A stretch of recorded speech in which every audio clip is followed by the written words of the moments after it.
how to recognize a sponsor, quote unquote, Venezuelan female. Today we discuss.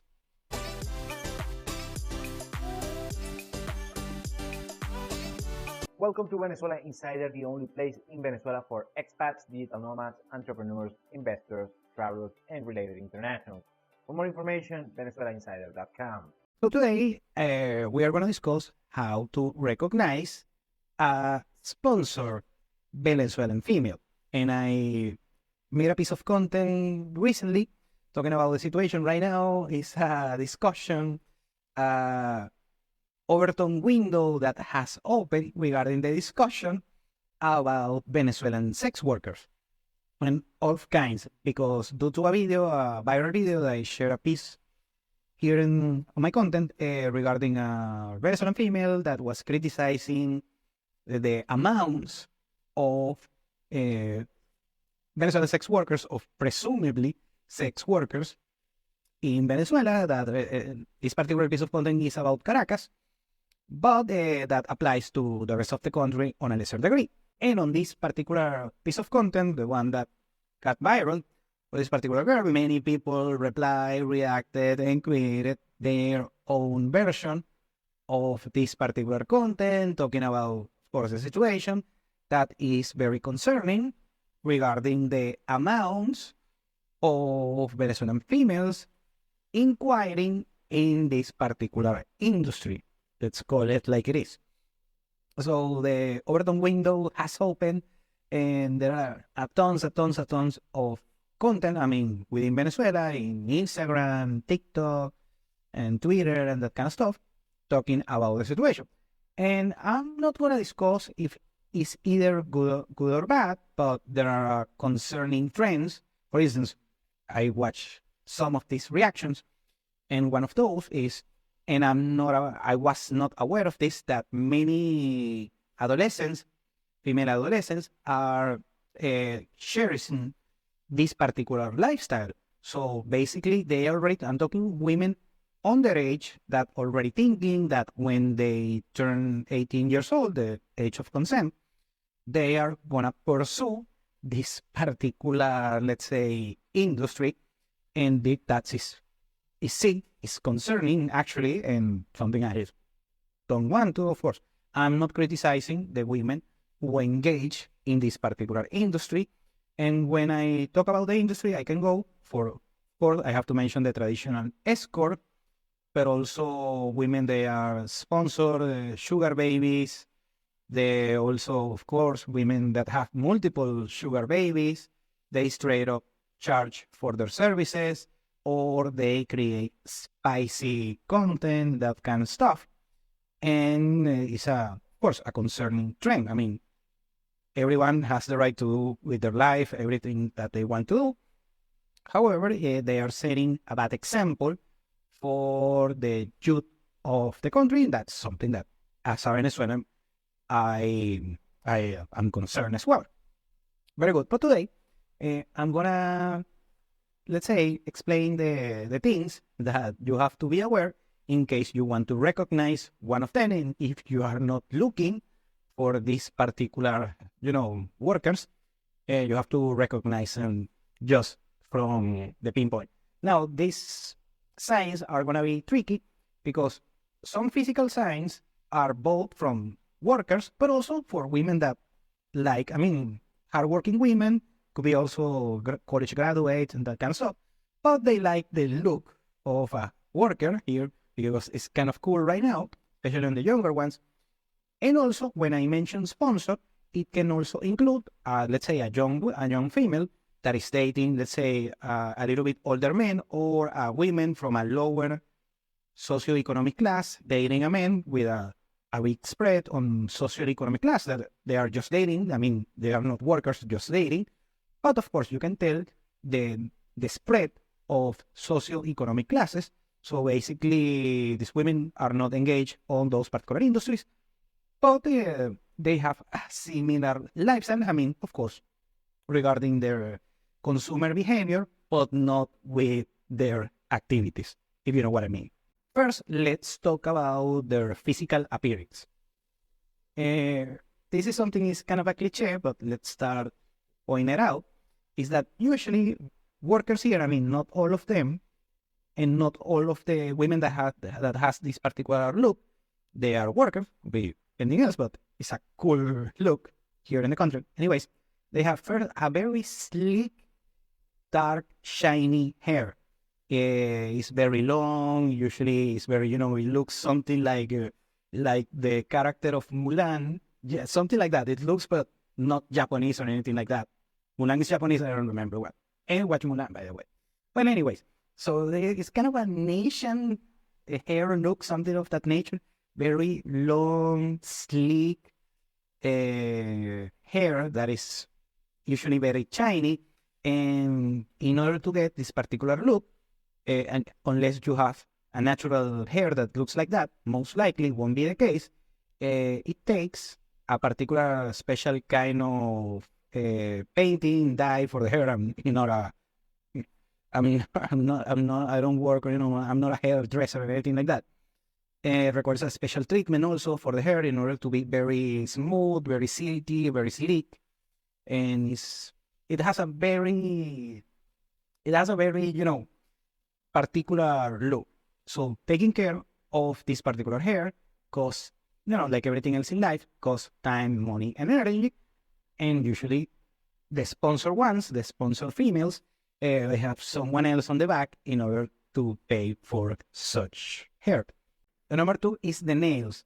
Usually women here, well, I know that women all over the world like to take care of their nails with a particular look, but here in Venezuela, they have these particular nails. They are acrylic nails that, of course, takes a specialist and that kind of stuff, and that kind of professional that likes to do these particular nails.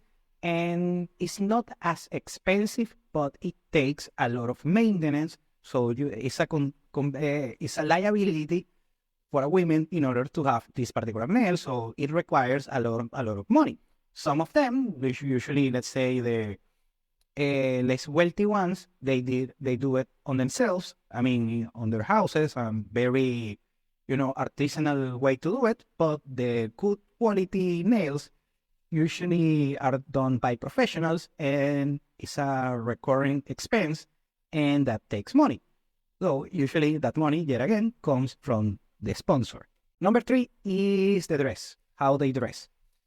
These particular women usually go with these outfits that are very, revealing, that are very popular by, of course, social media, but also by popular pop singers and Latin hip hop singers like Karol G, Shakira, Becky G, every woman that has a G as a surname, and all of these particular celebrities and influencers and that kind of stuff.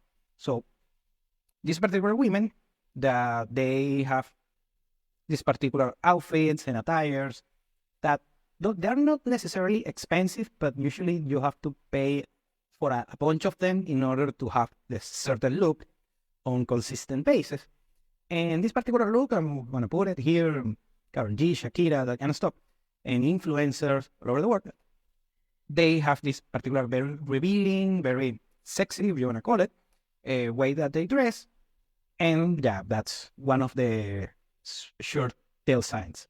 Number four is fitness. Now, I'm not saying that all of the women that has a very fitness look are the same thing, because actually this is something that requires talent, because there are a bunch of women that are, on sports, on physical activities, like by any means they are workers or sponsored.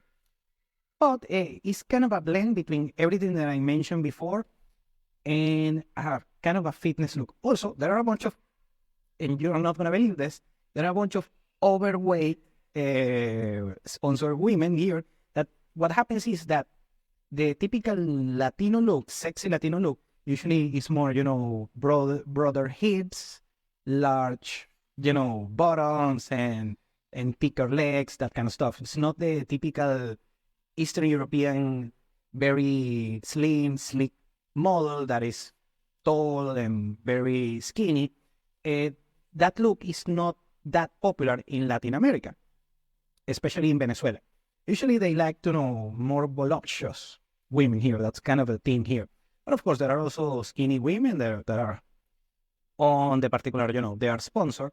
So it's a very tricky thing. It combines fitness with voluptuous, that kind of stuff. I mean, it's something that you need to train yourself in order to detect. Afterwards, we have plastic surgery. And well, of course, this is a very, very standard. Well, you have heard the BBLs, the Brazilian butt lifts, that in Venezuela are not as popular, but it's mostly because women, unlike women in, let's say, the United States, that the natural curves are not as pronounced in the United States or Western Europe.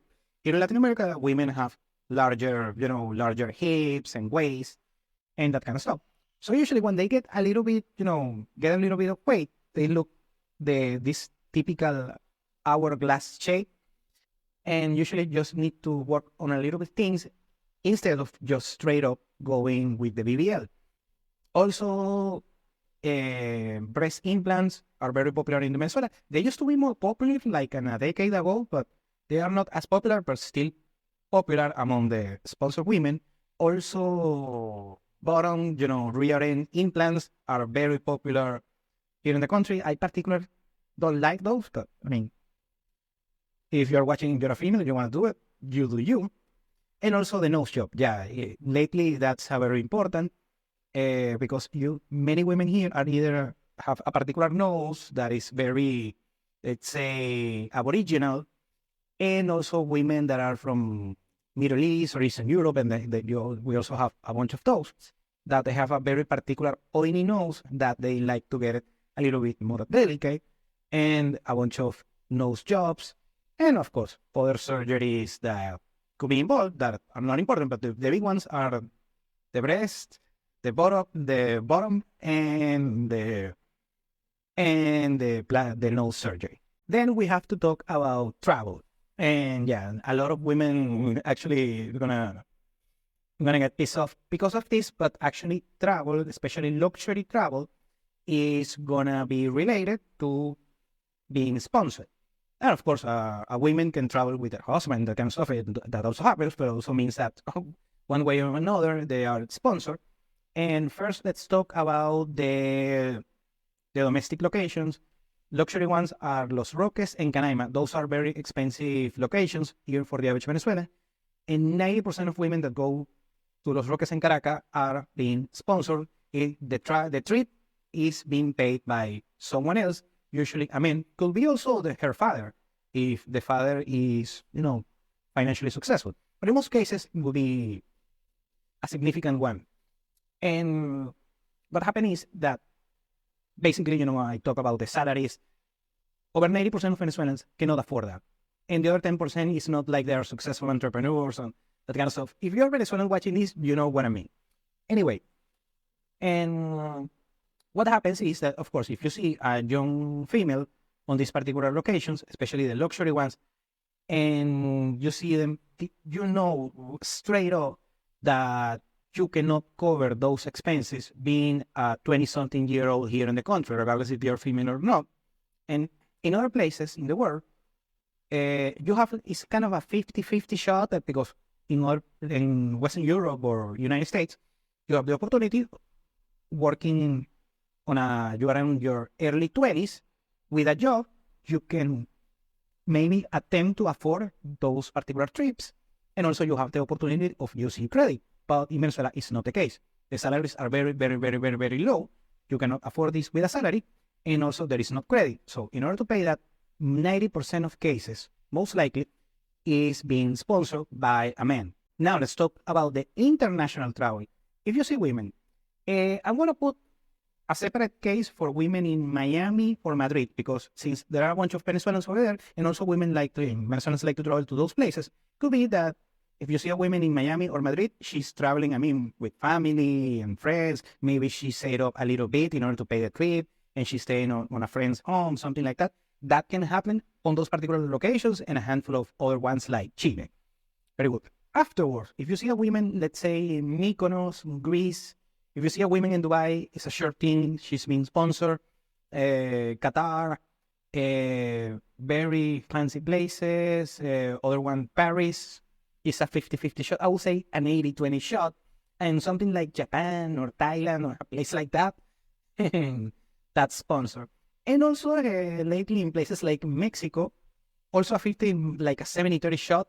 If you see Venezuelan women in Tulum or Playa del Carmen or a place like that. But and also you have to take into account that a very luxurious place within those locations, most likely that particular woman is being sponsored. And the last thing is lifestyle overall. Look, I explained this many times, Gini coefficient, average income, median income.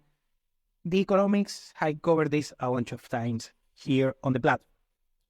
The lifestyle, if you see a early 20, late 20 something year old that looks very beautiful, but with the physical attributes that I mentioned early, and you see them with a very luxurious places in Caracas, luxurious places in Margarita Island, of course, Los Roques in Canaima, also travels abroad frequently. I forget one place, Dominican Republic, also 99% sponsor. Anyways, and you see this particular lifestyle that costs money, believe me, it's virtually impossible for an early 20 individual to afford this particular lifestyle here in Venezuela unless they are rich kids or sponsor females. So that's the whole tell sign that you are dealing with a sponsor female. Thank you for watching Venezuela Insider. Please like, share, and subscribe. Follow us on social media. If you want to work with us, venezuelainsider.com. Thanks again and have a nice day.